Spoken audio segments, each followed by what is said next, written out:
I'm Carey Stinson, and my journey through life has been quite an adventure. For over 20 years, I played Barney the Dinosaur on tour and 7 seasons of the hugely popular TV show Barney and Friends. Now my journey is to bring together friends and guests from all over the entertainment world for inspiring and at times amusing behind-the-scenes conversation. I'm Carey Stinson, and this is Purple Roads. Welcome to Purple Roads. My name is Carey Stinson, and as always, I'm thrilled to have you here. This is something we've never done before. We've never had such a big group of people, but this is so cool. I've been wanting to do this for so long, and I'm thrilled to introduce Rockapella. Guys, how are you? Good. Good, thank you. It's good to be here. Is one of the 2 current members of Rockapella going to issue the disclaimer now that we're not actually Rockapella? Are you kidding? You are definitely still Rockapella. Okay. The Rockapella. Rockapella has 50 members now. Come on. The imposters have fallen.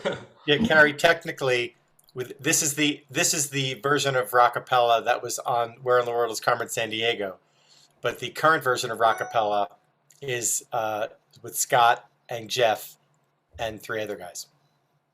Well, I'm glad to have current, old, and Carmen Sandiego. Carmen Sandiego is something I absolutely loved. It came out about the time that I had started doing Barney.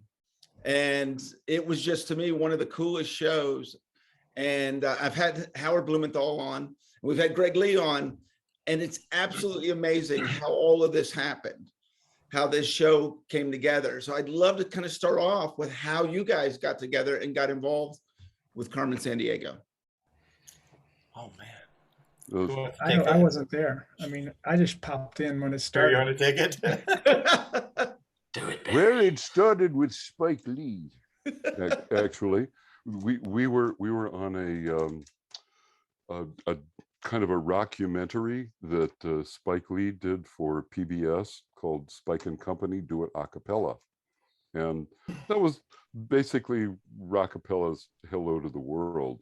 And the producer of Carmen Sandiego, Howard, who you had on the show, saw us on that special and wanted us to be in on the ground floor with the show as the house band, partly because he liked what we did and he saw us as a bridge to a larger family audience. He thought that Rockapella was just like kind of the perfect fit for young and old and everybody in between. And he turned out to be right.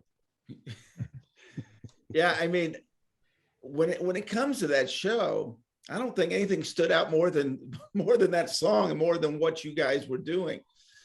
Well, thanks, Sean, for that. We got really lucky in that they featured us singing the song live. Well, lip synced, but they featured us with mics supposedly singing the song at every episode, and the audience chanted our name. So it was an unusual, rare spot of exposure. Because, you know, when do you ever get to see someone actually sing the theme song at the end of every episode? In fact, I don't even know another show that's ever done that. So we really, I don't know. We weren't part of that decision, but we were grateful. Not to mention that it really was groundbreaking in the sense that there had never been an a cappella group that did the house music for any show. So it was, that was a first as well. Like the idea to have an a cappella group be the house band on a show was completely groundbreaking, I think, by Howard. One thing that was interesting, at least in retrospect, is that prior to that, we were not did not have a family audience. We would sing at private parties and doing nightclubs, but only for adults. In fact, our few interactions with kids were when we would sing at a bar mitzvah and the kids would jeer at us. So the idea that we would be cast on a kid and be beloved by the family audience was strange because we always thought that kids hated us. Well, it's interesting you bring that up because I talk about that a lot on this show. Almost everyone that's ever been on this show that's in kids entertainment didn't start out for kids entertainment. Actors or voiceover actors, or I was a musician. I was not a body actor when I got into playing Barney, but then it really changed my life. the way that kids respond to what you do and the feedback, it's really amazing. And you could see it with your show, the anticipation those kids had to hear you at the end of that episode sing that song. What was it like for you going from adult audiences to all of a sudden having these kids audiences? We really had to watch our language. Yeah. And, strangely, aside from the interacting with the kids, in the actual scene, we weren't allowed to interact with them off camera at all before the show because of very strict rules about game shows. The idea was that we might accidentally say something or sing something backstage that a kid would hear and realize was a clue for the show. So we were shielded from the audience until we were on camera, and then we were, It was easy for me because I just came out for working at Tokyo Disneyland and Disney World, so I always sang for kids. So maybe I never thought about the problem between adult audiences and kid audiences. So, but yeah, it was really fun with those kids though. The whole vibe and the song and it was really festive and a fun. It didn't feel. We've always kind of had the audience everywhere, but the crucial audience of like the 16-year-old, 12 to 16-year-old girl. But so it was to have these 12-year-old kids and older. It was a great marriage. Is it tough currently and back then that you have one song that I mean, you have all these other songs, but you have one song that everyone wants to hear? Is it hard to keep it fresh? We have two. There's also The Best Part of Waking Up is Folgers in Your Cup. Those are our two greatest hits. It's a sad state, but that's what they want. But you have to give it to them to last for 30 years. I mean, are you when you take Carmen Sandiego, are you wanting to do something fresh with it, or is it? We do actually live in the concert. We do it every show. I love it because it's not like we do it 7 times a day like I used to do Disney World shows. It's like one time, each concert, and we milk it. There's a drum solo with Jeff, vocal percussion, and we improvise, and we made it into its own event. So I want to ask you guys individually. So, and I'll start with you, Jeff. How did you get into singing? And then how did you get into thinking, doing an a cappella group was what you wanted to do? In high school, I was listening to the Nylons and people like that in the 80s they're very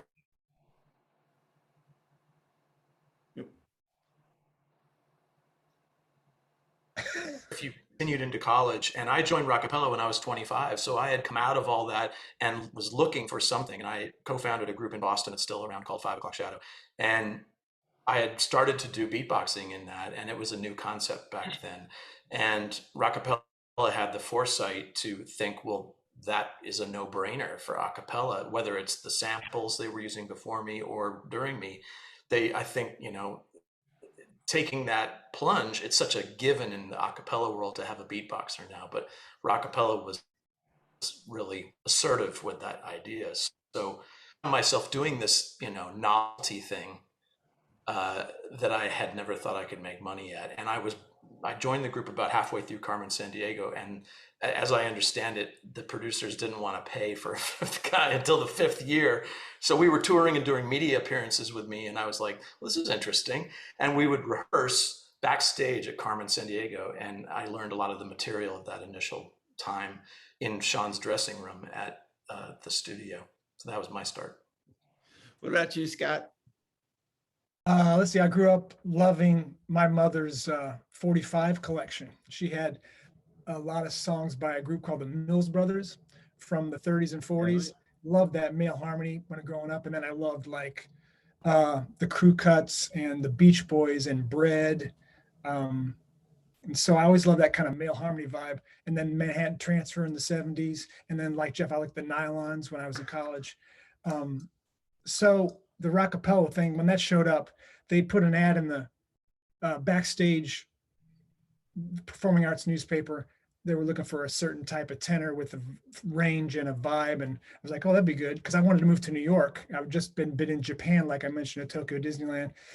And came to New York and it worked out, and I just, seemed like the right fit, and that kind of a cappella, and here we go. Elliot? So I started, I guess I loved harmony my whole life. I listened to the Beatles and Simon and Garfunkel and a lot of close harmony growing up. But in high school, I did musicals, and we did musical review, and I sang an a cappella version of "You Gotta Have Heart," and ended up singing a lot of close harmony in high school, and joined a barbershop quartet in high school. So when I got to college, I wanted to sing a cappella, and I joined the a cappella group at Brown, and that's where I met Sean and some of the other guys who started Rockapella. And it just continued from there. I think my biggest a cappella influence was the Persuasions, and that was the sort of diversion point from singing barbershop quartet music to singing modern a cappella, in a sense. But ultimately, there's something about singing close harmony, like just being, I feel like you're in the middle of the music, and there's something exciting about a cappella that makes you feel good physically. And so that's why I continued to do it. Sean? I started, I noticed that I could sing and the other boys couldn't when I was in first grade. And I was like, why am I the only guy who could carry a tune? It seemed like the other girls could carry a tune, but I think there was a little bit of a stigma for boys singing, like that was something that girls should do. But that's the first time I noticed that I could do this thing that a lot of the other boys couldn't do. But I sort of ignored it until I was in maybe fifth or sixth grade, and I started getting cast in some school productions, and then I started getting some female attention, which was unexpected because I was kind of dorky and nerdy and had big thick glasses, and I just rode that. I was like, wow, this is the thing. At one point I stopped singing for several years in high school because I wanted to was trying to be a better athlete, and that didn't work out. And when I was a junior in high school, that's when I first heard a cappella music. I was waiting tables at a Catskills resort, and there was a barbershop quartet in residence, and I heard that sound, and it just blew me away. And when I got back to high school, that's all I wanted to do was sing a cappella. So I formed a little trio, and then when I got to college, Elliot and the other guys in the Brown University hijinks inducted me as a freshman, and that's when I really learned how to sing close harmony, singing a lot of barbershop. And then Elliot brought the Persuasions music to the group, and so then we started singing pop. And after college, we pretty much formed Rockapella just as a lark, just to sing on the street and just have fun. There was no thought of television or even money. We were singing for change on the street just for fun. And I guess we were good, and we had a good sensibility. And then we started doing private parties and things like that. And so it's the whole thing. The whole career is somewhat unexpected because I'm not a schooled musician.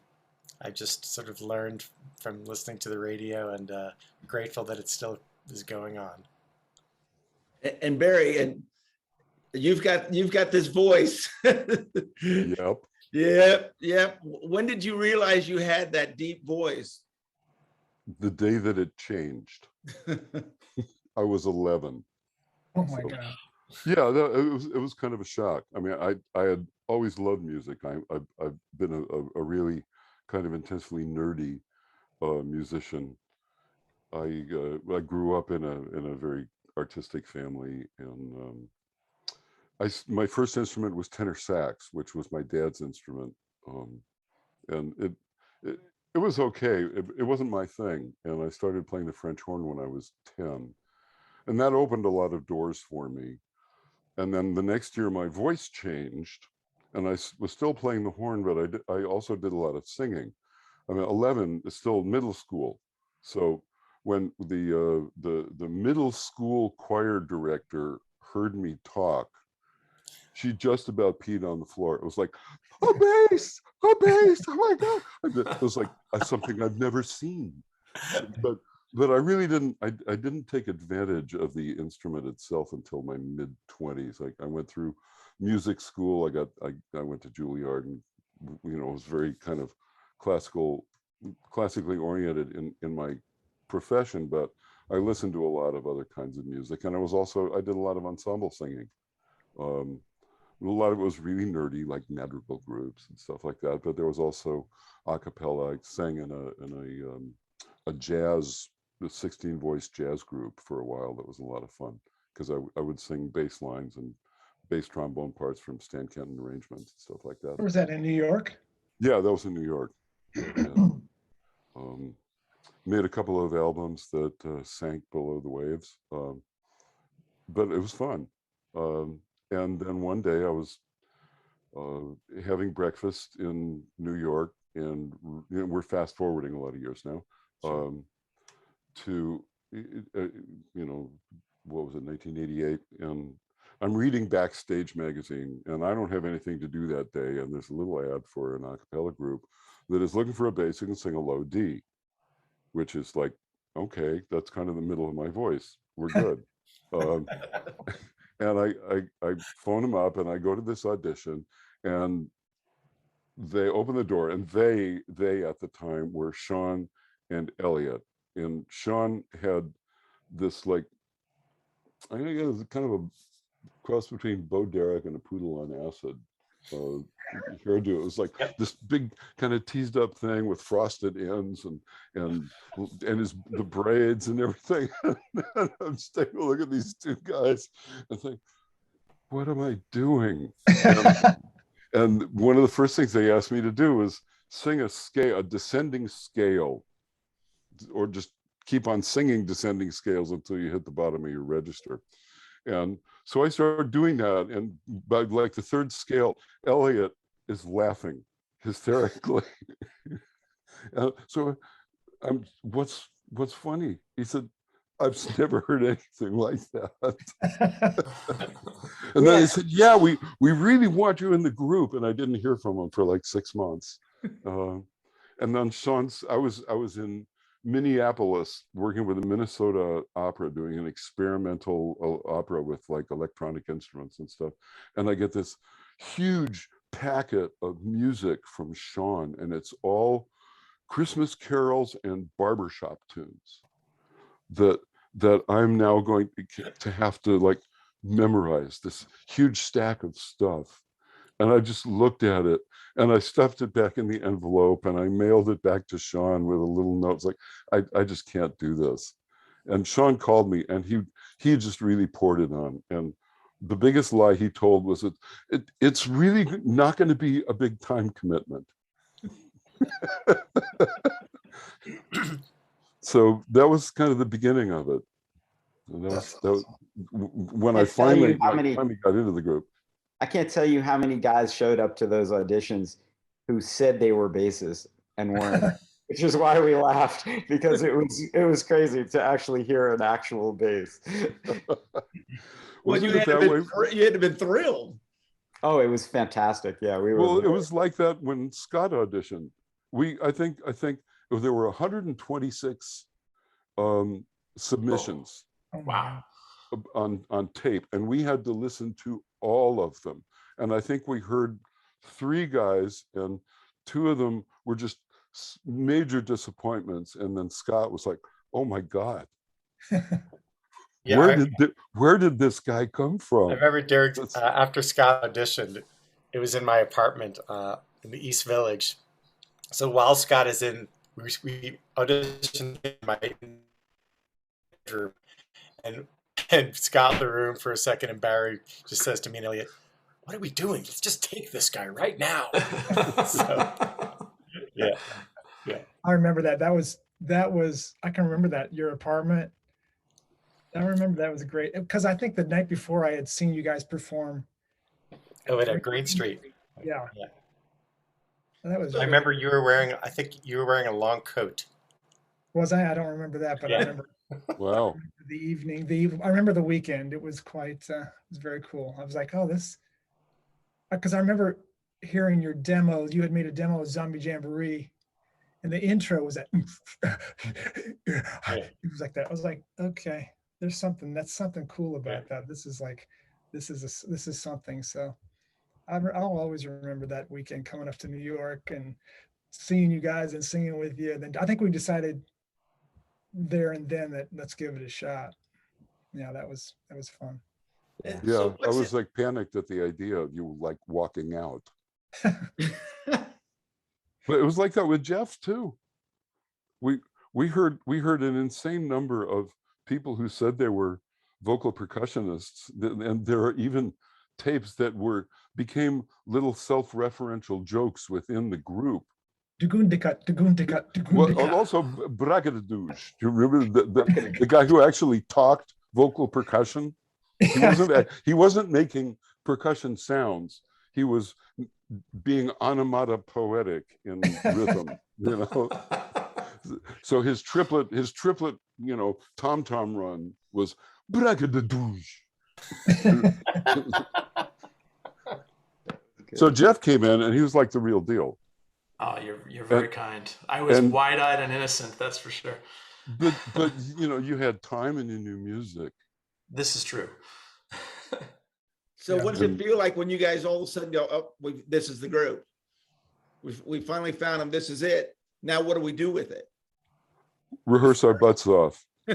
Yeah. Well, when Scott joined, we had already been approached by Carmen Sandiego, and the high tenor before Scott, he was a lawyer. He was in law school, and he decided he was going to continue with his law career. So that was why we needed to find Scott at that point. And we realized, like, okay, we're going to be on a TV show, and so we got together and we worked on music. And when we were, I think we very early in the show, we had to come up with a lot of the music almost on the spot for the show, because we were the house band. So we were thrown into a studio and just literally writing music together, the four of us, while we were sitting there. So a lot of it, not the theme song, but a lot of all the incidental music, I think we came up with it on the spot, didn't you know? Yeah, every crook had a theme. Yeah. And Where did we make those up? At your apartment, or where did we do that?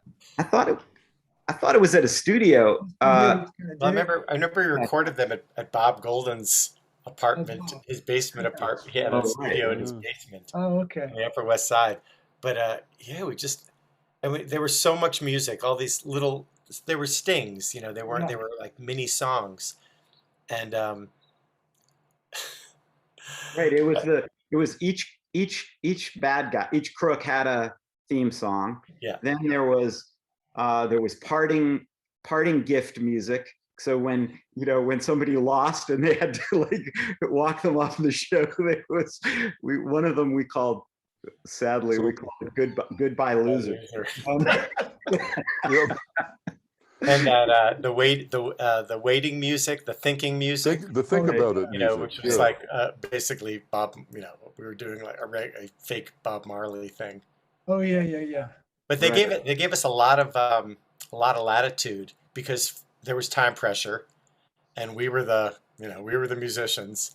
And I remember Howard Blumenthal said to us, he said, "Yeah, when they turn in the concentration part of the game, that mid game, when they turn over the warrant, we need you guys to sing something." So just as a joke, I said, "How about the warrant?" And he said, "Yeah, okay, that'll work." So, like, okay. So we did the warrant in 3-part harmony, and then the lute, whatever the lute was, that was one of the best. That was one of our favorite things, I think, of being on the show, was coming up with a list of actual things to say when they turned over the lute in the middle game. Yeah. In harmony. Yeah. We would make those up like right before the show for whatever that was fun.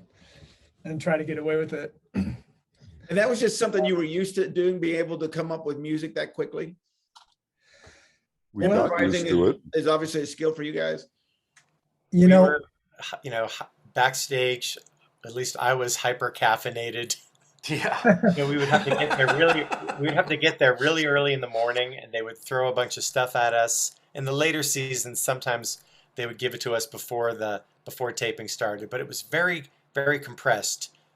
Some doing up to 5 episodes in a day, and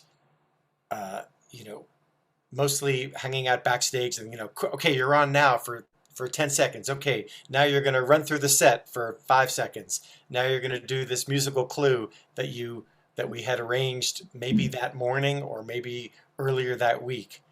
So Yeah. it was a lot of quickly, frantically rehearsing something and then going on camera and doing it. And we tried to be musically as accurate as possible, but on television they never want you to stop a take. So we had some little systems that if one of us thought that we had sung a bad note or did something that we didn't want to be out there in public, we would break down coughing. So they would have to restart the tape. Because if we just said, oh, we didn't like the way we sang that, they said, no, it's fine, it's moving on. Like they cared about the visual, but we wanted to make sure that we sounded good. So there were a bunch of takes where one of us would just start hacking. I never knew that. I didn't know that either. I don't remember that. Thank you. So I was always Sean. I thought that was a great question, Carey, because before Carmen Sandiego, we never had to come up with music spontaneously. And we never did, because we would one of us would do an arrangement and we would learn it, and then we would, rehearse it and then perform it. But when when Carmen Sandiego happened, it was fast and heady, and we had to come up with stuff on the spot. And so we just had to do it. Well, Sean and Elliot are so good at harmony, and the three of us were able to figure out the 3-part thing pretty quick. I mean, it's not that, and subsequently, I've learned that it's it doesn't always happen like that. So it was really the abilities of the singers were tested, and they came through pretty much. Well, and how do you stay warmed up and make sure you all are in? I mean, if you're just running out for 10 seconds, can you warm up before that? And how do you make sure you're all together and in tune? And Well, Carey, that really relies on everybody being in peak physical condition, optimal vocal condition, and a genius. And young. That's redundant. Well, and this was in New York, correct? Yeah. So you've Carmen So you've got Union. Because we shot Bernie and Friends in Dallas, Texas. That's Sean's partner. We shot Bernie and Friends in Dallas, I'm my Texas. romantic partner, my singing partner. So he says. We shot Bernie in Dallas, Texas, so we didn't have to deal with unions. We could do multiple takes, and we could go a little bit longer. But I've been on union sets up in New York, and it's a whole different thing. You really have to be on top of everything that you're doing. Yes, we ended up at Kaufman Astoria Studios in Astoria, Queens, in New York City, which was a storied.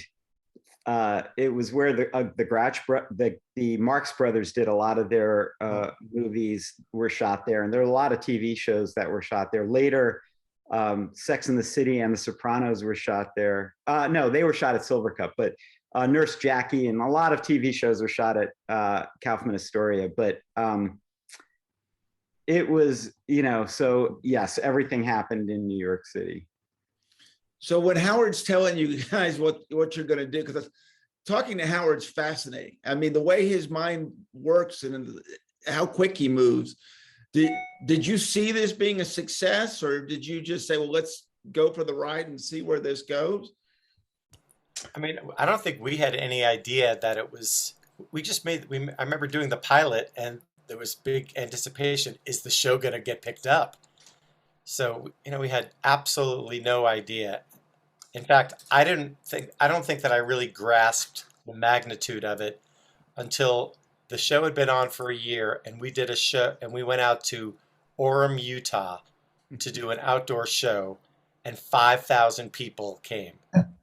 And I was just blown away. I was like, wow, all of a sudden we're the Beatles. I think it was the first show that we ever did where the screaming of the crowd was louder than our stage monitors, and we were literally having trouble hearing ourselves. And we did that show with no advance publicity. That was the power of the show. Wow. It turns out that Remember, really only Mormons really like us. well, yeah, I guess, but also that is the main family audience, right? That community. Does anyone else remember meeting Mary Kate and Ashley backstage at that show? I don't. Really? Oh, Yeah, shoot. in my head, I was introduced to Mary Kate and Ashley, and they looked like toddlers. They must have been maybe God. 6, but they were just these little blonde blobs. Oh my I remember God. leaning down and shaking their hands. They're just looking at me like,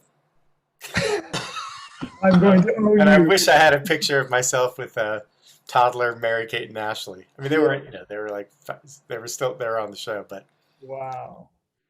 yeah, it was in a trailer in back of the stage there. I remember that. We've been back there a few times. So Carey, you say you're the body actor of Barney. I don't want to break any trade secrets. I know at Disney you can't really say. You can say you're a friend of Mickey or you're a friend. But did you actually do the voice as well? No, just the body. Oh. Physically, it was without giving away trade secrets, impossible to do both. Right. So there was another actor that was doing the voice, and obviously when I toured for them for years before I did Barney and Friends. On tour, it's so you got lip syncing. I was lip syncing too, but then on the show, it's live. So he's sitting in another room with 4 monitors, and everything. Now the songs are recorded, but he can live ad lib. So I totally understand all those aspects you're talking about. I just want to confess that, guys, that I do obviously do the body work, but someone else has been doing my voice for years. You're the body actor.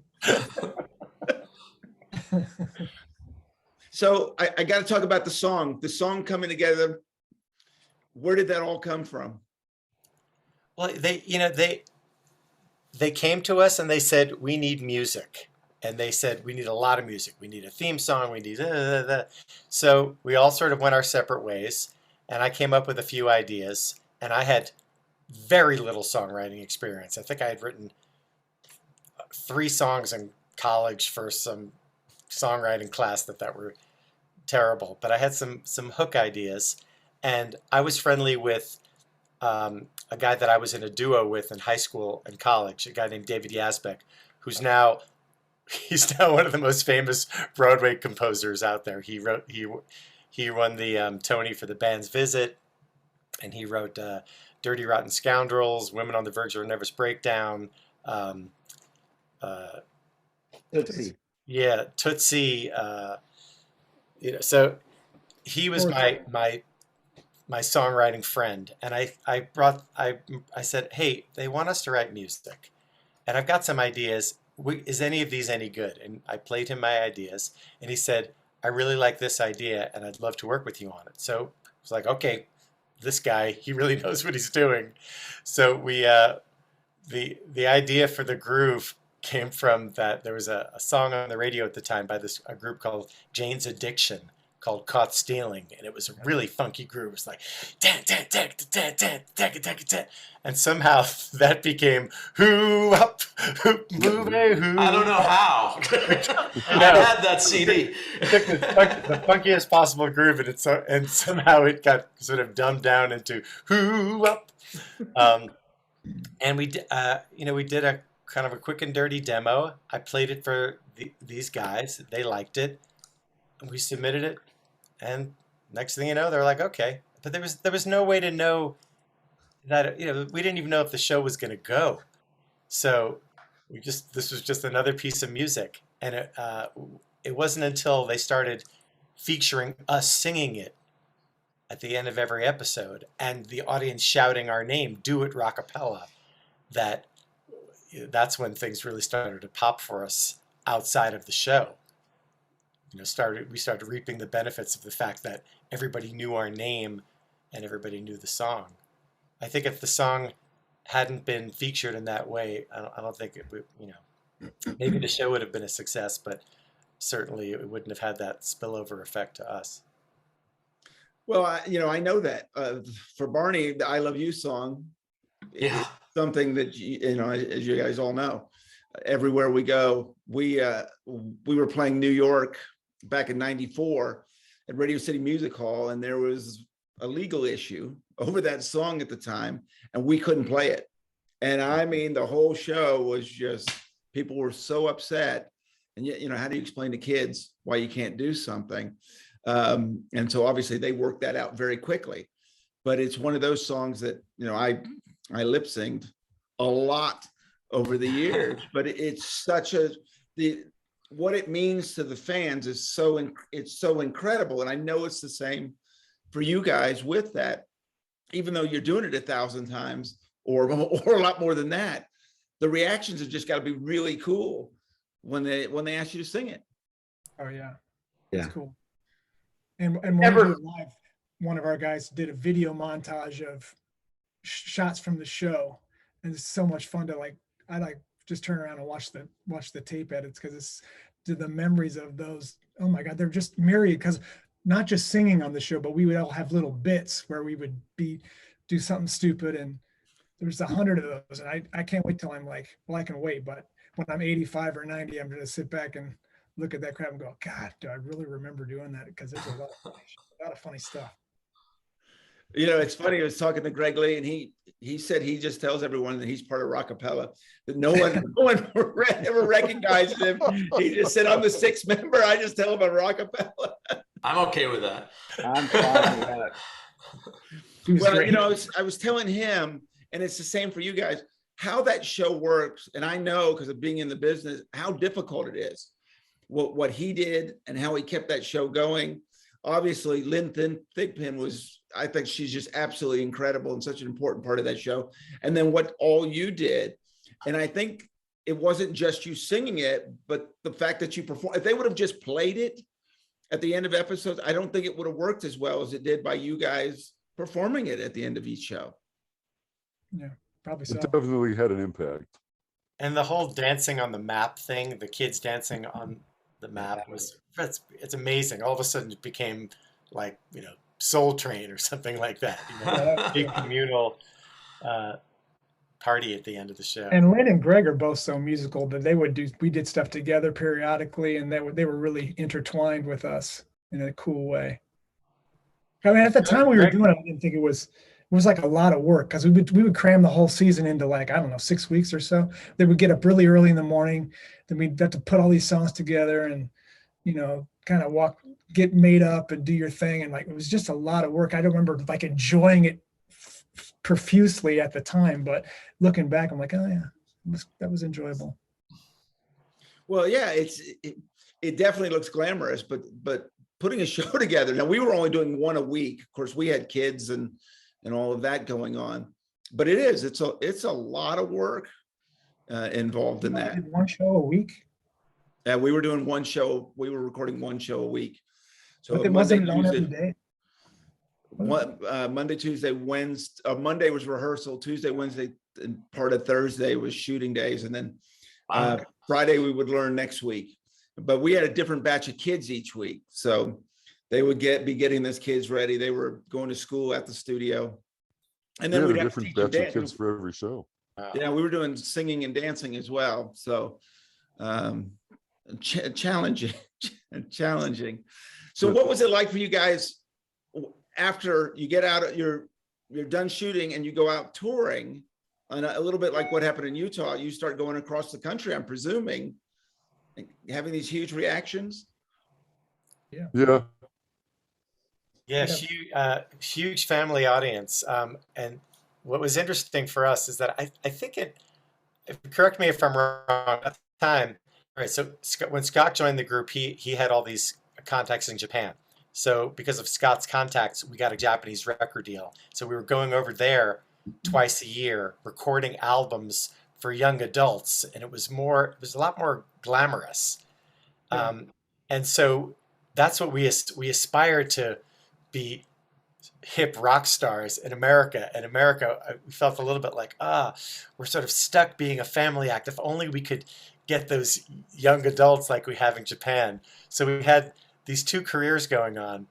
And and we would say, in America, we would say, to tell audiences, oh, we're huge in Japan. I wouldn't say we were huge in Japan, but we definitely had a career. And in Japan, they perceived us as huge in America. Yeah. So it was strange. Like I do remember feeling, okay, we've maxed out this family act thing. If only we could get to the next level and become hip with the real record buying audience. Yeah, because we at that time, like, acapella was not cool. It was like no radio or record company would touch it really. So it was really an uphill battle for us in America. But fortunately, we had the outlet in Japan to, kind of be rock stars over there. But interestingly, like maybe 10 years later, when we were touring in America, or 50, we started having much bigger audiences in America at these big performing arts centers with a lot of now college students who were kids when they watched the show. So as our Carmen audience started growing up, our touring in America changed dramatically. Yeah. And that was fantastic. I mean, it was great. And it never felt like it was never an issue. It always felt great. Like singing the theme song was always really fun. It was never like, oh, we have to sing it again. It was always like exciting to do it live, especially for an audience that really wanted to hear it. I mean, what was better than that? Yeah. Well, even though we didn't have the radio or record companies in America, it was still really fun. We had a lot of fans, we had shows, and I've never been disappointed that we weren't, Aerosmith in the 90s, but it's always been fun. It still is fun. And I think a lot of the older Carmen kids they have their own kids, and they are music teachers in some cases, and they're indoctrinating their students into Rockapella's collection of music, and that's interesting. And they'll confess it to us, like, I totally forced these kids to listen to you, blah, blah, blah. It's very great. And we're also, because of Carmen, we got on a lot of other television shows. We did TV specials with Whoopi Goldberg and Jonathan Winters, and TV commercials on camera for Taco Bell. What else? I forgot. The PSA with Captain Kangaroo PSA. I remember that. Yeah. Pro Scan, man. Oh yeah, Pro Scan Television. They didn't pay us, but we each got a huge TV. Folgers, Budweiser. Right. Yeah. I think we did every pizza franchise. And a lot of, I don't know if you've done this, Carey, but a lot of corporate. In the mid-90s, a lot of very lucrative corporate things and conventions. Before Jeff joined us, we were 4 out of 5 doctors. Right. A lot of drug launches. a lot of big ones like Proscar, which became Propecia, all that stuff. We did the Zantac launch. Yeah. And the Claritin launch. Are we getting paid for that? Yeah, right. But I just remember all of a sudden we went from playing little clubs of maybe 150 people to playing theaters of 500 to 1,000, and that was just, when we were traveling with a road manager and a sound person, and that was luxurious, just to play for big audiences. I did it with Barney for 5 years, doing those kind of shows, and it's just incredible when you can get out and see all the fans. It's real. TV show's cool, but there's nothing like performing live and getting that live feedback. Also, at the time for us, it was a lot of it too was exposing a lot of people to acapella who hadn't seen acapella, and that was really exciting too. The whole world of modern acapella has changed radically since we started Carmen. I mean, truly radically. I think we had something to do with that. I think you did too. So I know several of you are all of you guys doing fan conventions now? Or most We of you? haven't done one, but We haven't done one yet. It's We We signed up to do it, but we haven't done it. So yeah, Sarah of I forgot the name of her Debut. Oh yeah, Debut Entertainment. So now she's pitching us to Comic Cons. And with Greg. I've been with doing Greg Lee. Yeah. doing an exercise with my right hand just to make sure that I can sign that many autographs in one sitting. Well, it's such a cool experience. And what's going on is that those shows meant a lot to people. And what you did meant a lot to people. Isn't it cool? All of a sudden you see them as adults, as Jeff was talking about. It's kind of a cool thing. It's kind of weird that they were kids and now here they are, coming to you.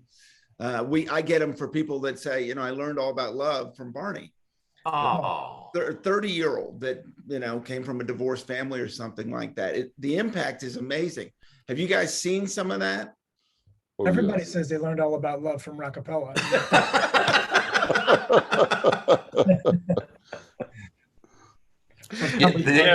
Sometimes I do the math and I realize that the target audience when we're on the show was something like 5 to 13, or maybe 5 to 15. And I just moved that up 25 years and I'm like, wow. So some of the Carmen audience is fully middle-aged now. Oh, So yeah. every once in a while, if I'll meet someone who's, 42, 43 years old, and they'll look at me and I'll be like, okay, I think this is a Carmen Sandiego watcher. But it also went far beyond that because our demographic was interesting on that show. We were the most watched kids show by adults at the time. By adults without children, right? Yes, which was, a strange category to be in, but we were in it for some reason. We always appeal to lonely people.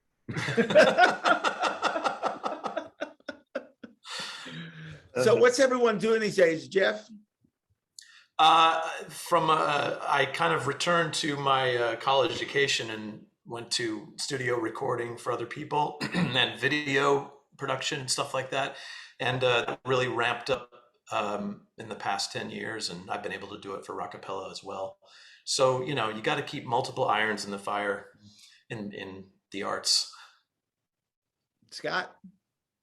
Well, Rockapella is still, we haven't done a live show now for a year and a half, but we're waiting at the ready. There are some dates scheduled and they're still, so far still, they're still intact in December holiday. We do have a whole holiday show we do.